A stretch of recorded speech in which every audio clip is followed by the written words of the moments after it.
Joeyen-Waldorf. Hello. Hello. Thanks for having me, Jennifer. Oh, I'm so excited for this conversation, however it's going to go. Before we dive on in, for anybody who does not know you, who are you today? Who am I today? Well, on your podcast, I am a licensed health insurance, life insurance agent.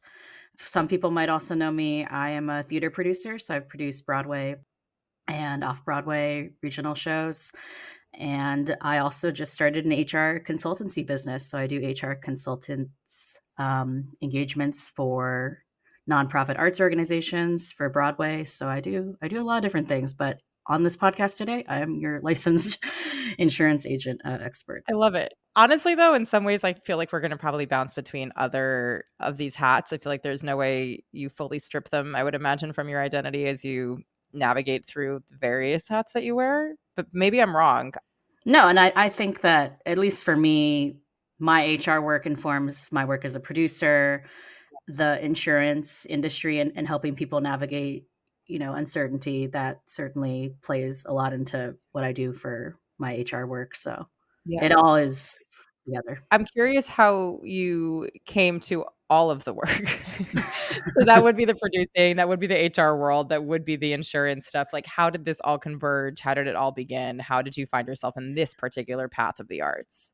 Oh my gosh. I love it because I think most people would probably say this, but if you had told me this is what I'd be doing at this point in my life, I would have not believed you because it's all by happenstance, I think. Yeah. But when I went to college, I thought I wanted to be a director and a journalist, actually. So Yeah. I went to Northwestern University. I learned very quickly that apparently you cannot double major in journalism and theater. They're in two Really? specialized schools. Yeah, Oh, you can okay. only double major in the liberal arts, like Weinberg College of Arts and Sciences, and then Okay. like some other specialized school. So journalism was out very quickly. I took a directing class, wasn't for me at the time, and ended up producing a lot of stuff on campus in the student theater community. So senior year, I think most of my friends would have told you, oh, Jamie wants to be a Broadway producer. Mhm. She's kind of on that path. So I took a lot of different classes in entrepreneurship, leadership, those kinds of things. Ended up working for a producer right out of college, Hunter Arnold. He still does a ton of things, but he was doing a ton of things even when I was there. That was kind of the time when Hadestown was just opening. He did Moulin Rouge, The Inheritance, The Little Shop of Horrors production off Broadway. So a lot of really great Yeah.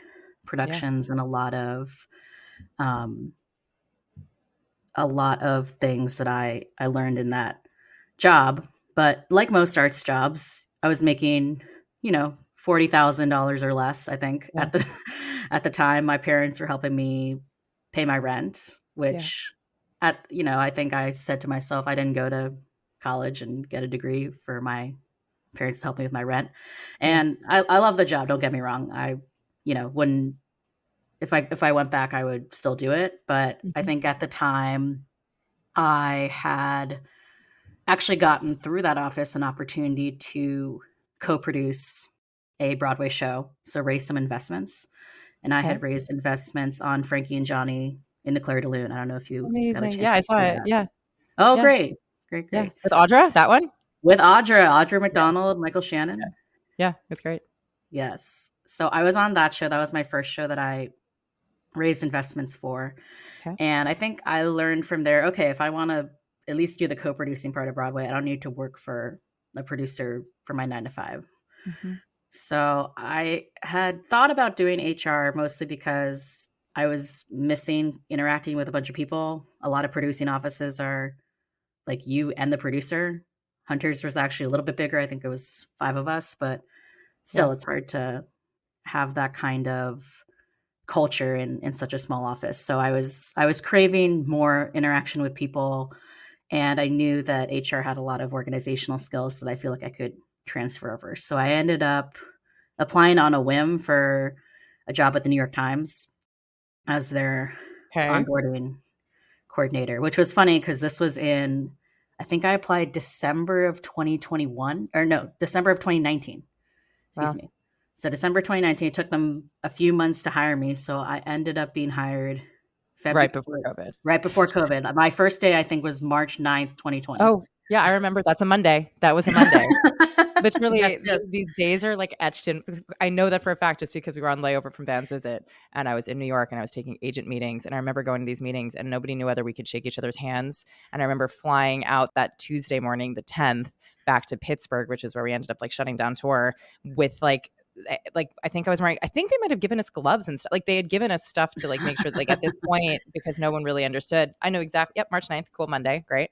March Yep. 9th, 2020, was in the office for 3 days for Wow. my orientation. And then we moved to remote work for over a year and a half. Okay. So, ironically or interestingly, I in my role was supposed to be I was supposed to be the onboarding coordinator in that I was giving people tours of the building, like running the new hire orientation, giving like putting together swag bags for new hires. So all of that was not a thing. Instead, Yeah. I did Zoom orientations for new hires. I, sent people welcome emails. Every single person that's hired at the Times got an email from Had me. you gone to, like, I mean, this is, like, a weird naive question, but, like, did you go to, like, an HR program to get hired for this? Or you're just like, "This is something that I think I have skill sets for," and then they wanted you? Like, did you have real q this is, like, such an insulting conversation, like, question, but, like, do you have real No, not qualifications for this insulting at all. role? Like, how did you No, know I this was mean, something that you'd be good at? I think for me, if you think about it, the orientation every 2 weeks is like a show. So you're Right. just preparing for Yeah. the show every 2 weeks. You're literally making sure you have all the speakers. Like we would have people all over the company, which was really cool. The CEO, the executive publisher. We had a lot of the star journalists that I'm sure people know about. Like Michael Barbaro came in a few Mhm. times. So you'd have to kind of interface with all of these different 'Kay. speakers to make sure that they were going to come in, what time they were going to come in, were they going to give the presentation. So a lot of it was producing in the sense, but no, I didn't go to school for HR. I never took an HR training or program. Yeah. I think onboarding, especially for anyone that wants to go into it or anyone that wants to dabble in HR, it's a lot of just people skills, organization, problem solving, things that any artist would know how to Got do. it.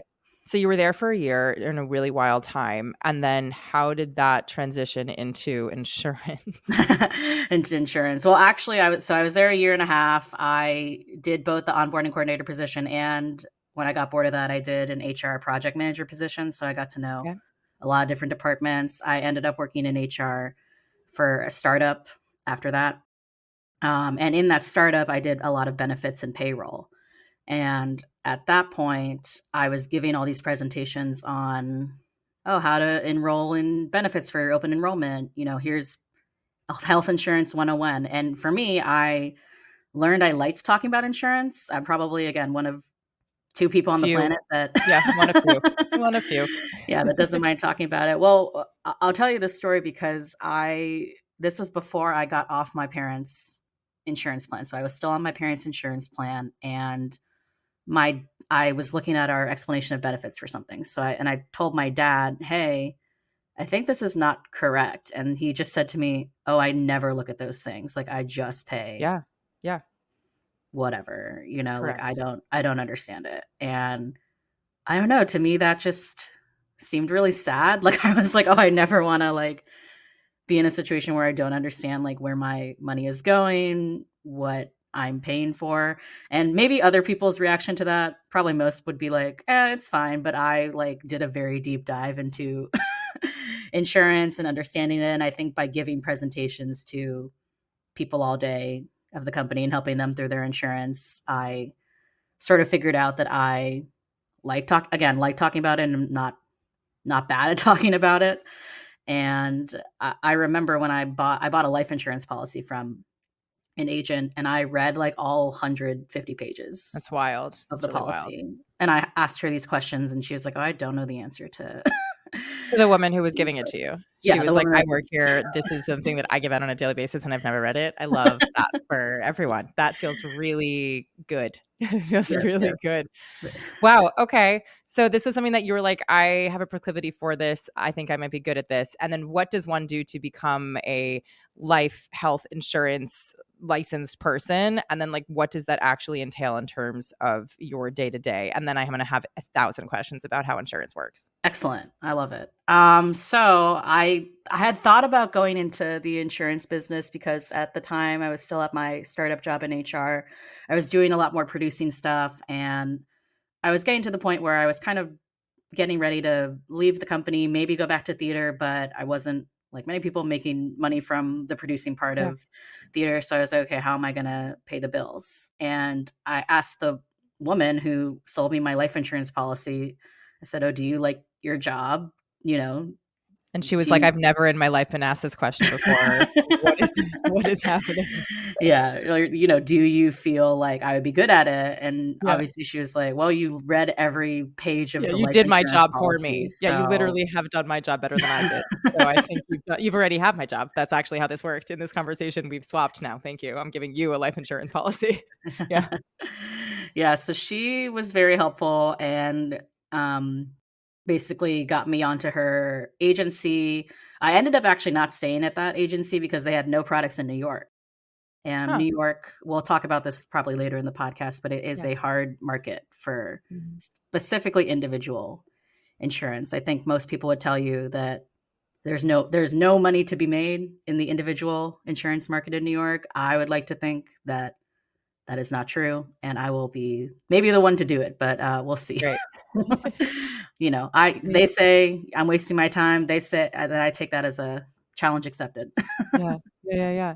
So you take, like, a course and then you become a licensed insurance agent. Yeah, you take a course. There is an exam that you have to take. Okay. It's, I think, 2 hours.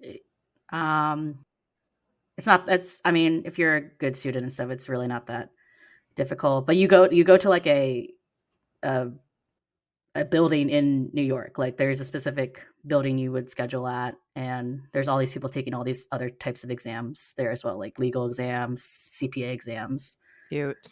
Yeah, Cute, it cute, was cute. it was a cute time. Yeah, I actually met someone at that exam that also was into theater, so Oh, I he love it. was It became a networking event. Good on it you. it it did during my insurance licensing. So after you get licensed, then you can sell the basic products of health insurance. If you wanna sell more specialized things like life insurance that has, like a investment component or things like that, there's a couple other trainings you need to do, and then Medicare has its own separate training as well. So I took all of those. I would say that if you're just starting out doing insurance, it might be useful to you to just focus on one thing. I think I did not follow people's advice, Yeah, and just kind of overwhelm myself with I love it. getting certified with everything. Well, let's dive on in. I feel like people say, "Okay, I need insurance." And when they think about insurance, they think most likely about health insurance. I'm curious to define for us the difference or the similarities between health/life insurance, how that works, what they each do for individuals, because we'll talk in an individual space here. I think for the most part, we could maybe talk a little bit about business, but we'll see how that goes. And define it, and then we can go into the nitty-gritty. Yeah, let's do it.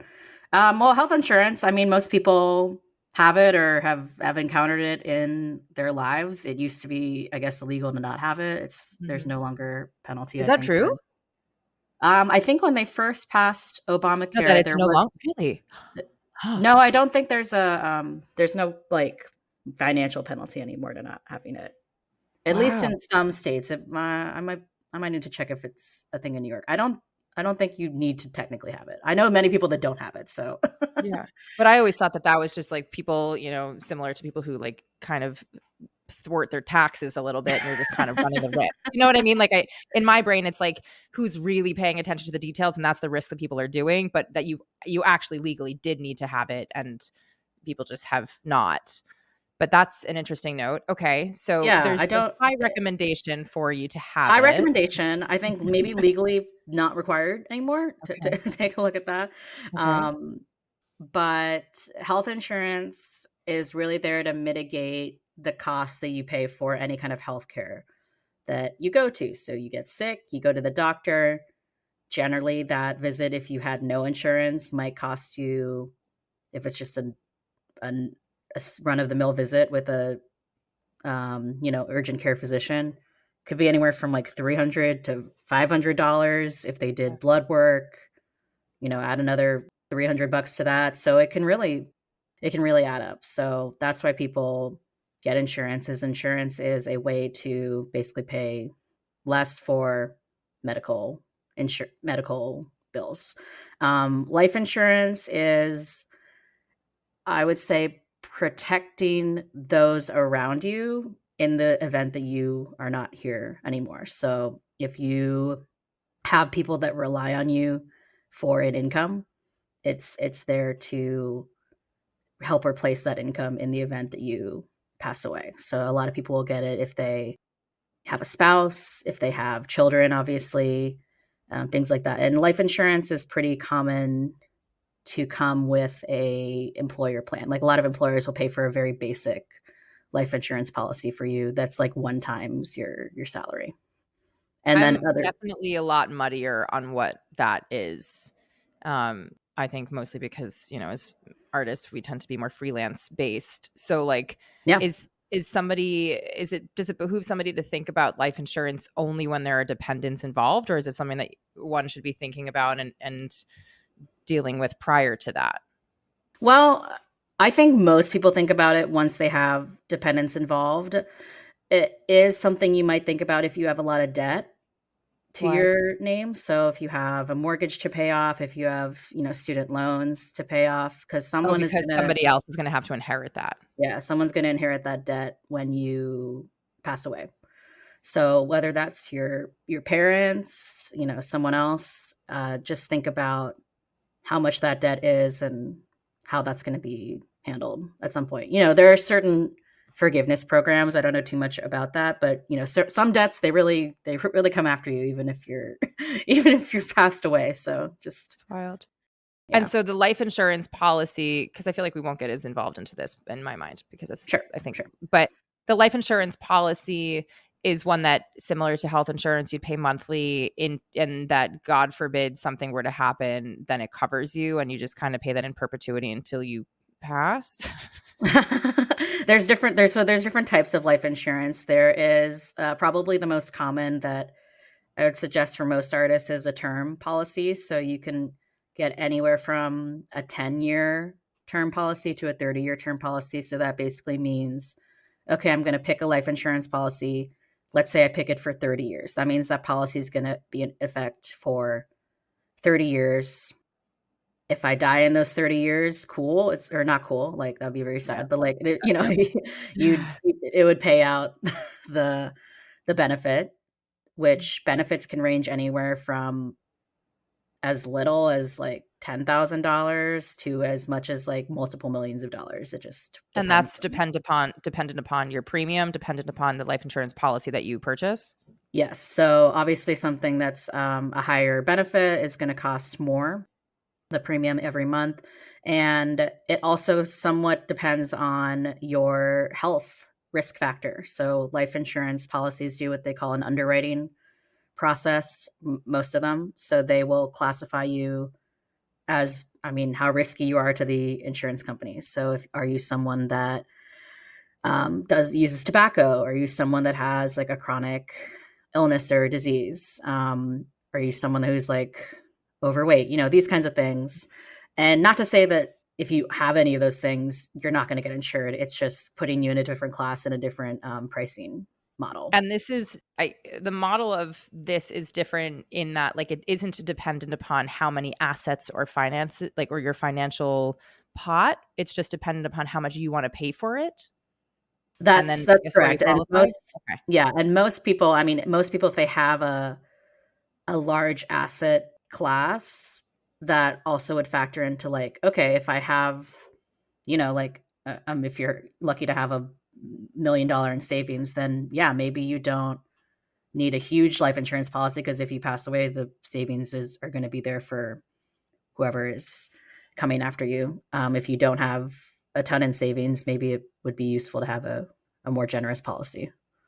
Got it. Okay. So this differs, say, from health insurance. And I'd love Yeah. to dive into this gorgeous world that is really fun to navigate. And I'd love to talk about it at first from the income perspective of depending upon how much you make, what you can or cannot qualify for, how that works if you have an employer or if you're freelance and you don't, marketplace versus private. Like I'm throwing a lot. I don't, and we'll see where this goes because my brain gets a little short circuited when I think about this in my own personal experience, which I don't mind sharing either at some point. But let's just dive on in.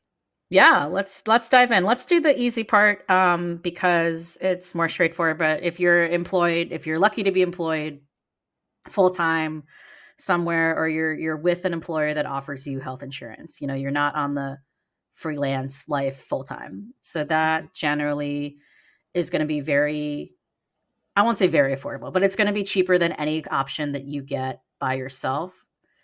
Generally because the employer is paying a large percentage of the premium. This is just a given for most employers to attract any kind of employees and and retain them.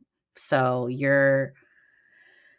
for instance, my insurance plan at my last company, I think, is $1,000 a month, and they covered like $900 of that every month. It's So I amazing. paid about $100 a month for my insurance. Now that I am no longer at that employer, I'm on Cobra, so I'm paying $1,000 a month for that insurance. But it's really good insurance. I decided that was best for me. It's better than what I can Mhm. get on the marketplace just in terms of coverage, and I take Yeah. a wide range of medications. So I will say if you have access to an employer, going to be way better than anything you can find on your own just because of the cost and the cost sharing with that. Yeah. For freelancers, there are a few different options on the marketplace. So the marketplace operates, like you said, based on income levels.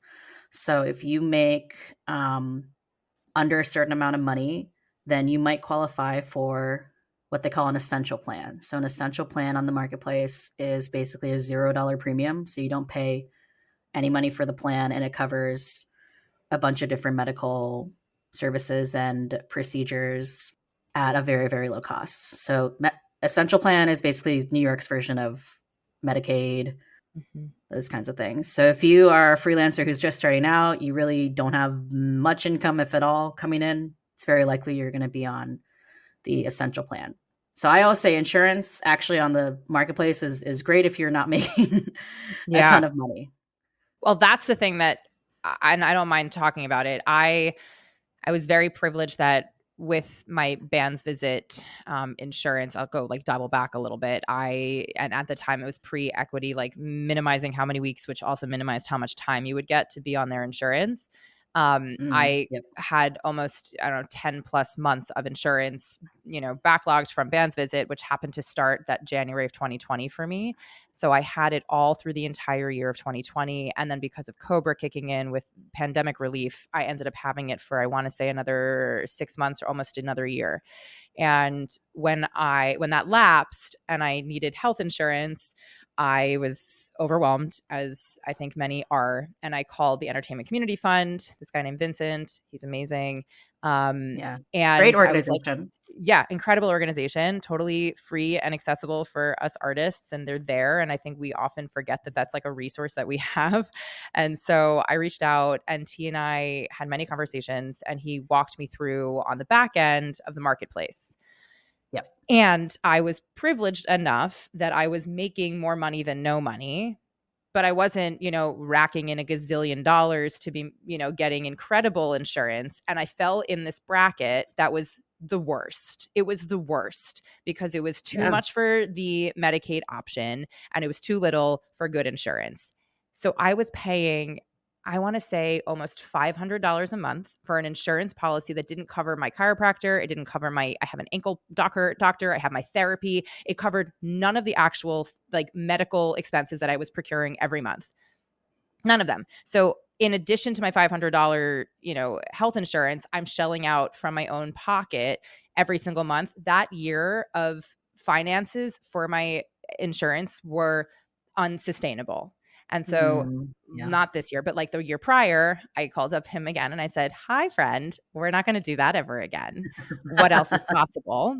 And we figured out on the back end, which again, I could not navigate on my own, like a plan that was, I think, $40 a month, which saved me, if I'm not good at math, but saved me a lot of money that I had been, shelling into the ether for no reason.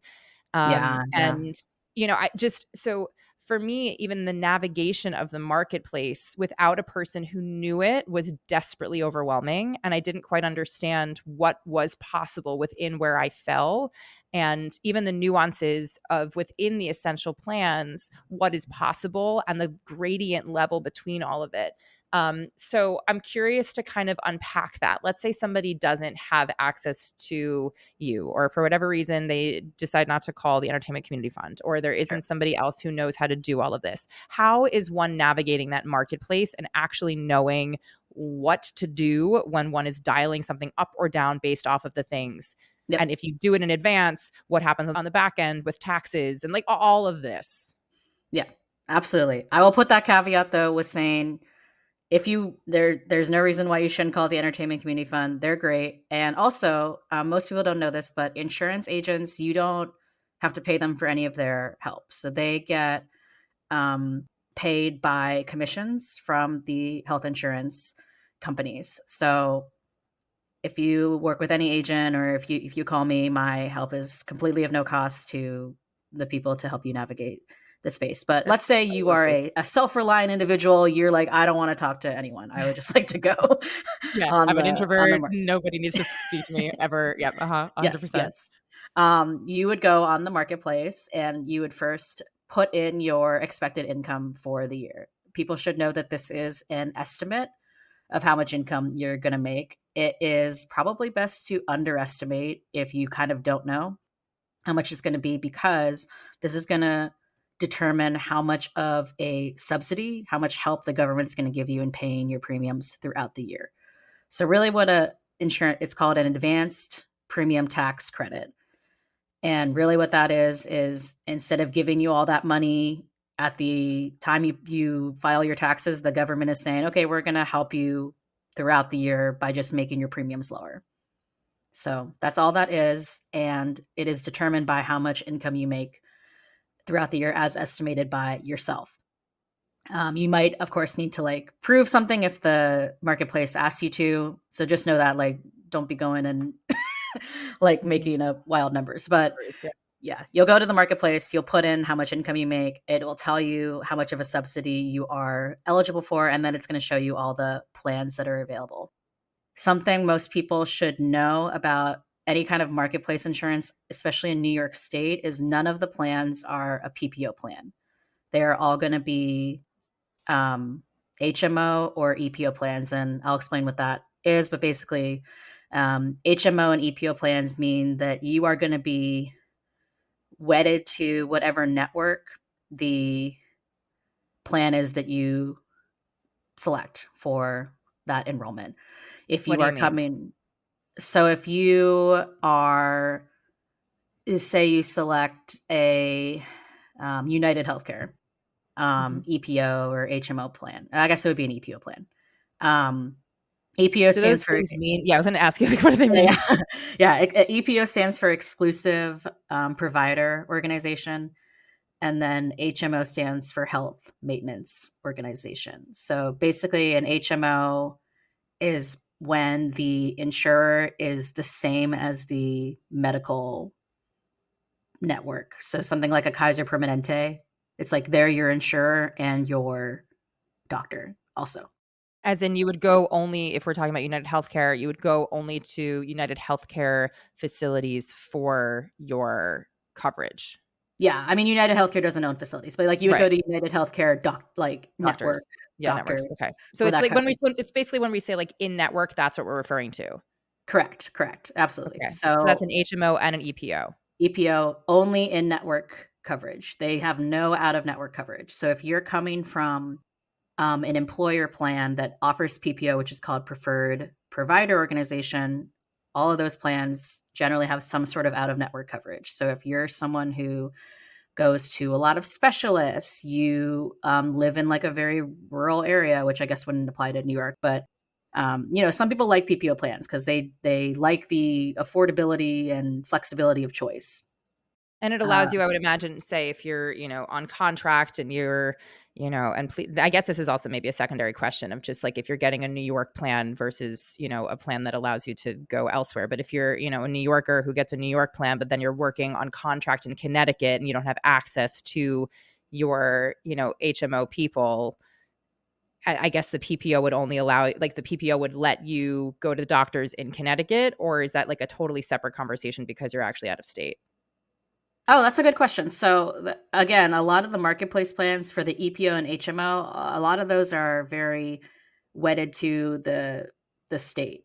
Yeah. If you're on a PPO plan, which you would really only be able to get, there's kind of a back way to do it, but if you like incorporated your own company as a freelancer, maybe hired another full-time employee. That's one way Mhm. to be able to access a PPO plan. There is a website called Opulus, which I'm happy to link in the The notes show here, notes. but Mhm. it's actually been recommended by Freelancers Union, so I'm sure a lot of people have heard of it. But Opulus is if you are making at least $67,000 a year in your self-employment income and you are okay with incorporating as an S corporation for your business, you have access through Opulus. They're basically your payroll provider and your benefits provider. So Huh. they will help you pay yourself because you need to pay yourself a salary if you're an S corp, and they have access to a nationwide Cigna health plan that is going to be better than anything you can get on the marketplace if you're Wow. making at least that much money and you are fine doing the escort route. So that's what I would recommend if people want a nationwide plan. That would constitute a PPO. Yeah, Nationwide would be the yep, PPO. they have a PPO So on we're that. to assume then if we're doing an HMO or an EPO that it will be state specific. It would not be a nationwide situation, most likely. On the New York marketplace, yeah. Right. If you're at like an employer and you're on an HMO EPO, then it's normally nationwide. But that's like So group what would be the coverage. difference then internally while you're on the marketplace of choosing an HMO or an EPO, or are they exactly the same thing? In my mind, they are generally pretty similar. An HMO sometimes requires you to have referrals to go see a specialist. So that means you need to go to your primary care provider and say, hey, you need to write me a referral to go to this other person. EPOs sometimes don't have that. That's kind of the Mhm. only big difference between the two different So plans. what else when I'm searching on Marketplace? And I know we're just like kind of exclusively talking about Marketplace. And so please tell me if there's other things that we should be talking about because I don't even know. But Sure, like sure. as far as I'm concerned, when we're talking in the Marketplace, what else besides just knowing the difference, say, between those three things and making sure that you have a guesstimate around your income and maybe like putting it on the lower end just to, hope for the best. Like what else is helpful to be looking out for, what's helpful to be knowing in advance. Obviously, there's like out of pocket, there's deductions, there's, co-pays, all of those things. Like, what else am I looking for? Yep, yep. So the marketplace is organized into what they call metal levels. So there are bronze, silver, gold, and platinum level plans. Yes. So, and they're all standardized. So that means a bronze plan is going to have a co-insurance of 60%, a which basically means like the plan once you've hit the deductible. Again, this is very important. A lot of plans have high deductibles. Let's Unless talk about what a deductible is just so people can fully understand. Yep, let's do it. So a deductible is something it's a dollar amount that you need to pay out of your own pocket before the insurance company does anything for you. So let's say your deductible is nine. I think you were saying yours was like $9,000 a year or something like It was that so when you insane the started. first Yeah, time. Everything about it was how I was not okay. yeah. So it was wild. So it sounds like you were paying $500 a month. That's your premium. That's like your Netflix subscription fee. Like you pay that regardless of whether you use your insurance or not. Mhm. The deductible, let's say Jennifer's was $9,000. That means Jennifer's got to go to the doctor and spend $9,000 of her own money before the insurance company does anything Yeah. at all. There are some plans on the marketplace, which you'll see when you go there. They might cover a few things before your deductibles. So there are some plans that might say, oh, we'll cover 3 primary care physician visits at a $30 copay before you hit your deductible. So there are a few plans that might offer some visits and some help before then. But a lot of times, yeah, that deductible is going to be something you need to hit. So if you're someone that goes to the doctor a lot, then you might want to look for a plan with a lower deductible because that means the insurance is going to help you out sooner. So that's going to be something, as you go up the metal levels, the plans are going to get more expensive in premiums, but they're going to be lower deductibles. So a platinum level plan is probably going to have like a $0 deductible or maybe like a $500 deductible, something very cheap. And But then that's because you're paying a premium monthly to have access to that plan. that is correct. Yep. So you're paying more on your Netflix subscription fee with the idea that you're going to use the insurance a lot. So, I mean, health insurance is basically if you don't go to the doctor a lot, you're probably going to pick a plan that has a lower Netflix subscription fee, lower premium, Mhm. but a higher deductible because, you don't go to the doctor a lot, you're not going to hit that deductible anyway. Mhm. So you'd rather pay less upfront monthly and just use it when you need to. If you're someone that goes to the doctor a lot, you're going to want a plan that you might need to pay a lot upfront every month, but you're going to hit that deductible a lot faster. So the insurance is going to help you with co-insurance and things to kick in. Great. Because in my mind, I'm like, why would somebody ever pick something with a high deductible? But that actually makes a lot of sense because if you're going to have that thing kick in really quickly, then you know that you're going to meet it. So that does track. Okay. Great. What else are we looking for within these different levels? Different levels. So I think I was saying the bronze plan is going to cover 60% of the co-insurance. So the insurance company pays 60%, you pay 40% for And this is servicing once the deductible is met. once the deductible is met. Yep. Got it. Mhm. Silver plan is going to be 70% co-insurance. Gold is going to be 80% and platinum is going to be 90%. So that is all standardized across the levels. If you are under 30, you are eligible for what they call a catastrophic plan. Only if you're under 30. It's really a plan that is the cheapest option on the marketplace. But it really doesn't cover anything except for, as the name suggests, if you get into a catastrophe, if you like go to the hospital, you get like $100,000 bill. This plan will make sure you don't go bankrupt Wild. from it. It's if you go to like the therapist, if you go to like a doctor, like the plan's pretty much not going to cover that. You're going to pay out of pocket. Got it. But So that might be an but your option. Netflix subscription essentially is going to Yeah, be quite minimal. quite. Yeah, I mean the cheapest option of anything on the marketplace. Got it.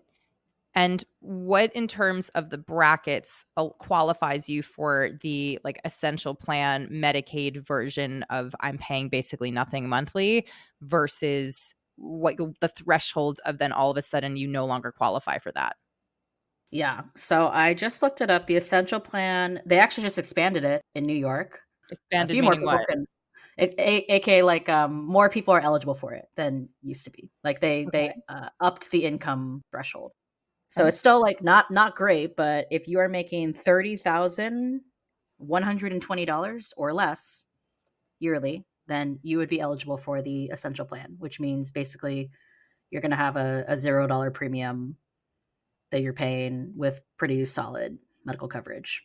So if you're making any more than that, you would qualify for some sort of subsidy on the marketplace, and that's going to vary depending on how much you make. If you make like $100,000, the subsidy is going to be like $5. It's Yeah, going it's to gonna be be like very minimal. Good yeah, it's luck. going to be very minimal. But if you're making like $40,000, it might be pretty substantial. It might be like $400, $500 a month for And the that's in the little barometer thing, right? When you type it in, there's like the little sliding thing that goes in and around and like shows you what it's going to be. yeah. When you Um, type it in, it will yeah. calculate what subsidy you're eligible for. So just put in your income. see what the prices look like for you. Um, let's talk about someone like you who you're doing pretty decently. Let's say you're making like 70,000, $80,000. You're good on the freelance, but maybe you don't want to go the S corp route. Maybe you don't want to go the Opulus thing that I mentioned before. Mhm. There are some other options that at least I offer. It's called Healthy Business Group, which again we can put Yeah. um, in the show notes. But those are some plans that are, again, most of the options I'm about to go over are for like healthy people, but it's an option if you're someone who like doesn't go to the doctor a lot, you're making good money, you want insurance, but you don't really want to pay the $500, $600 a month to Yeah. not really to have really bad insurance. There are plans in the Healthy Business Group that are a lot cheaper than the marketplace. They're anywhere from like $100 to 300 a month, I want to say. And they are covering your essentials. They're covering your preventative care. Some of them cover prescriptions, but then that's all they're covering. So So any sort of catastrophe situation, you're out of luck. yeah, you're out of luck. So it's up to people on what they want to do. There are different options on there, and I won't go through all of them because it's a little bit in the nitty gritty. Yeah. But we'll put the link in the show notes, and you can take a look at some of And is the. that more of like it's just is Plans. it a private sector of it? Is that what this is? Or what exactly is the Healthy Business Group? It's kind of like a private plan that is screening folks on if they're healthy or not, and Well, that's how they that's pick kind of the my cost. next question is like, let's say somebody doesn't want to go on the marketplace. What are the options that they have available to them as a freelance human besides, going checking out this Healthy Business Group and whatnot? Um, they can go. I know that some people have a bad rap on health share plans, which I will caveat as an insurance agent. Health share plans are not insurance.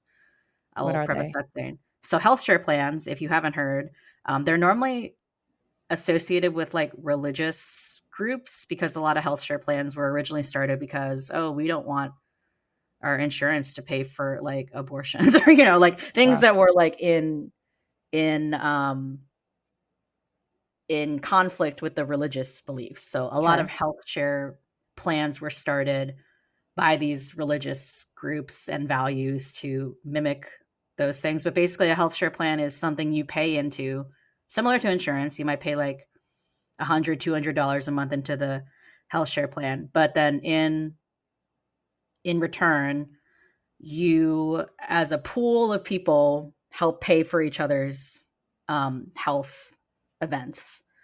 It's mostly good for if you go to the hospital and it's like a $50,000 bill. Most health share plans have what they call an initial uninsured amount, IUA, basically the exact same as a deductible in normal health insurance, but it's basically the amount that you have to pay yourself before the health share plan kicks in. It's normally anywhere from $1,000, $5,000 for the Okay. amount. Um, but I put that out there. It's probably an unpopular opinion for some health insurance I mean, agents is it because again, like it's you not. and like a bunch of friends would be like getting together and saying, let's all go on a health share plan together? Or is it like you just like go onto the health share plan site and you basically be like, oh, this one seems interesting to me. And whoever is enrolled in that then supports you on your journey. Like, So these health share plans are like thousands of people. So okay. it's like you could go on individually. We can put some links in the show notes too. I have some that are like non-religious if you are trying to Right. go Yeah. I would say go that's that probably route. the mhm. Yeah. There are actually non-religious health share plans. So take a look for them. They are honestly an option. I'm always a big fan of as an insurance agent.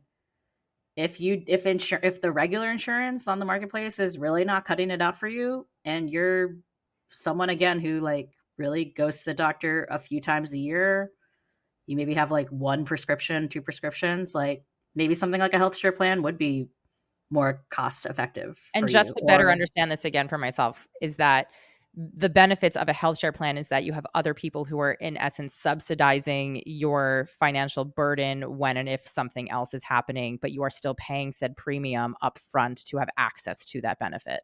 that is correct. Yeah. So it's Okay. basically a pool of it's yeah, I mean like at its very And it's very core. I guess if it's like if I got together 100 friends and I was Yeah. like, everyone pay me like Yeah. $200 into this Venmo account. Yeah, and then we're And gonna then keep it here until somebody, God forbid, gets into an yeah, accident. and we're gonna keep it here, and then you got it. But it's like very structured. It's like, okay, we Yeah. have all these rules on like what you can't use it to pay for. But Okay. yeah, at its essence, it's like you're pulling together money from a large group of people, and that's helping subsidize So if I events. were to overview the options that people have for health insurance or where they can look, we have the classic marketplace of which, you go all the way down from the Medicaid option all the way up through, premium lovely colorings through the gold, blonde, silvers, whatever bronze, silvers, of the Yeah, world, blonde. platinum. Um Yeah, yeah, exactly. Platinums. So that's the range of spectrum depending. That's through the yep, on the marketplace system marketplace. itself. Then you have Mhm. this opulous situation that if you were to decide to be an S corp and pay yourself and have benefits through that, you can potentially arrange for you to have access to a PPO through that situation. You Yep. obviously have access to an employer if you are fully employed and have those benefits to give you that kind of health insurance. You have this healthy business group that allows you to have these other options within it. And then you also have health share plans that allow you to basically pool with other random people for, God forbid, emergencies. Am I understanding that these are all of the options for health insurance? Those are the options that I would give to people, especially in New York. So New York, a lot of people will ask me, "Oh, like what about a private insurance plan Right. in New York?" I personally have never encountered a company that has private insurance plans to offer. Like I could not myself go to United Healthcare and be like, "Please give me a private plan." They would be like, "The private plans are on the marketplace. Like those are the ones we offer for random individuals." Got it. Got it. So And there are some states that there's a little bit more flexibility in that. Like there are more options in that space, but New York especially is just it's a hard market for insurance. It's a lot of regulation for companies. Um, so there's not as many what choices. about if I've kept my mailing address. My family lives in Illinois, and I've kept my family address and still have my license, but now I'm currently living in New York, but I haven't transferred that over. Do I need to have a New York plan, or can I use that Illinois one in theory if it allows me to have access out of state? I would really check if it has if it's a nationwide plan. So Got that's it. actually a good example. I did help someone who lives here in New York who has a Florida address Mhm. that she's legally able to use. So we did help her get a Florida PPO plan. It was up there. I think it was like 750 a Wow. month for her, but it is a nationwide plan and it covers out of network coverage as well. She can use it here in New York. It's technically called Florida Blue is the plan, Okay. but it's accepted here in New York. So if you are someone who like has multiple residences or different states, then that is something you could consider if that state marketplace offers a nationwide plan, which you would just need to check with the plan itself, or if you're working with a broker or an agent, they can help you navigate that.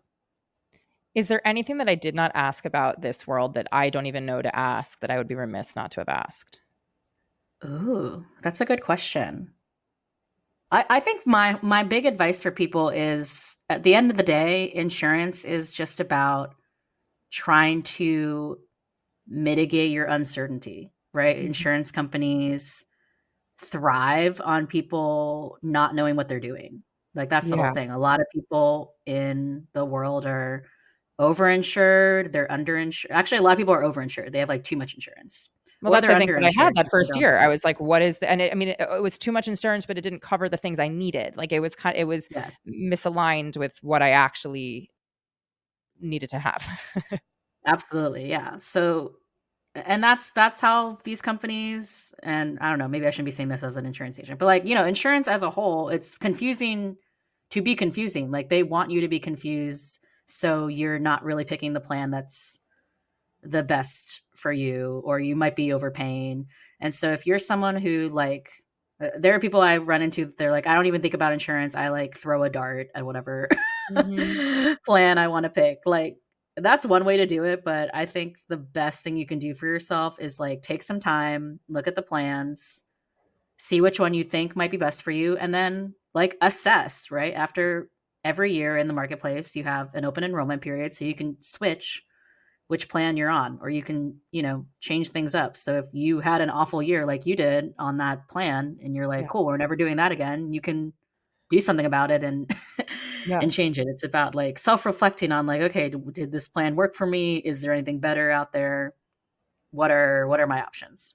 My other question too is, let's say I do pick a marketplace plan and then mid-year I decide to all of a sudden get a full-time job and now I have employer benefits. Or let's say I do now qualify for, equity insurance and I decide I want to go onto that. Mhm. What is the process of offboarding from marketplace onto one of those? Or then let's say, I do decide to go to equities insurance, but I only have 6 months on it. And now I have to get back onto marketplace, like coming back on. So the offboarding and onboarding, how does that affect things? Yep. So Marketplace is a month-to-month plan. So at any time, let's say you get access to another plan, you can cancel for the next month coming up and not have to pay that premium. So it's not something you're wedded into. If you, let's say, are on a group employer insurance or you're on equity insurance or something and you end up losing it, you would qualify for what they call a special enrollment period. So a special enrollment period is a period of generally 60 days that you have after the date that you lose coverage to go and enroll in a marketplace plan.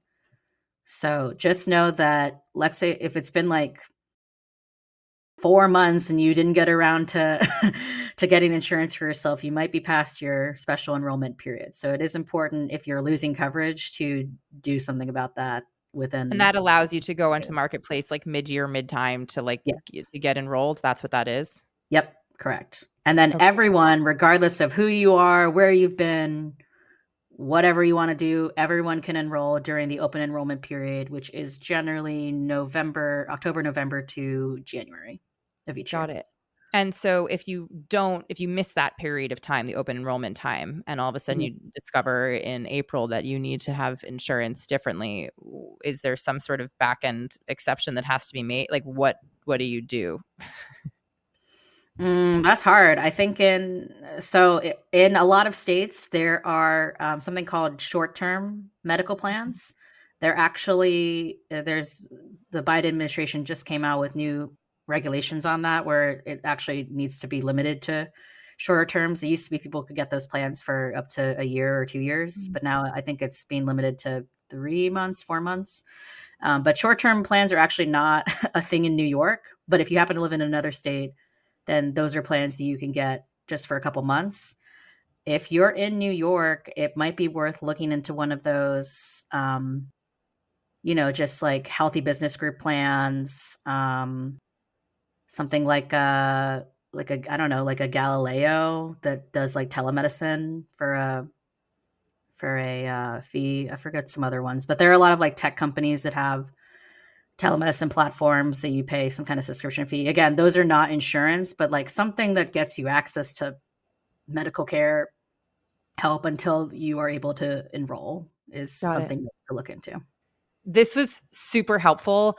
I I feel like even just talking about it is a bit of a relief for, I would hope, many people. I know for myself, just like hearing about it so that we feel more empowered. As you said, it's like the system is built in a way for us to feel disempowered. It is built in a way for us to feel like somehow we are dumb and we don't know enough and we can't figure it out. Like it's not built to empower you when you go on there. And we're certainly not Mhm. taught how to navigate these systems. So I think it's helpful to hear that insurance humans like yourself, you don't pay for my time with you, so that's Yep. really great, and that we have access to people like yourself, to help guide us through if we are feeling overwhelmed. And that B, because knowing all the intricacies and how intense it can be, just hearing these specific details that you can potentially look out for and then do comparative data between even just those small little data points, I think is really helpful, so that you're like, oh, now I know the difference between an HMO and a PPO. I didn't know what that was. Or now I know that, if there's a higher premium and a lower deductible, that's what that means. Or if there's a high deductible and a low premium, that's what that means. Just having the verbiage around here, I think, is so helpful to empower us a little bit more as we navigate it. So I'm so grateful to you for this time in like breaking that down for us. So thank you. Um, if anybody wants to reach out and work with you, if anybody wants to pick your brain and have your assistance, if anybody wants to find out more about who you are and what you do, where within your boundaries is the best way for people to reach you? Sure. So my insurance website is care, so CARE, and then the digit four, so care for creatives, plural, .com. So go ahead on that website. There's some info there. If you actually go to careforcreatives.com/NY, I have a guide for navigating insurance and options in New York. And it Love goes it. through literally all the options that I talked about on this show. So feel free to go and look at that guide. And if you want to contact me directly, it's just Jamie, JAM as in Mary, IE, at the careforcreatives.com. I love it. Thank you so much for this. I'm so grateful that you are in this space to help us artists trying to navigate it, and that you come from an artist perspective and are an artist yourself by doing this.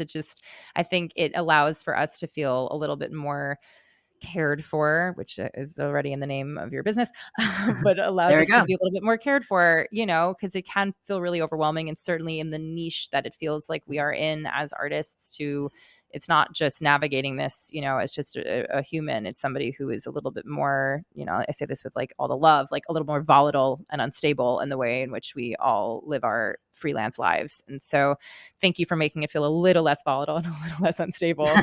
And I'm really excited for people to know that you exist, and keep Absolutely. pushing Yeah. forward Reach with it. out anytime. And as you said, I started this business because I knew a lot of people in the performing arts industry and the gig industry that just didn't have insurance because they didn't want to deal with it, or they had insurance, they didn't like it. And it's a very rewarding feeling to be able to help people through that. I love it. Thank you so much.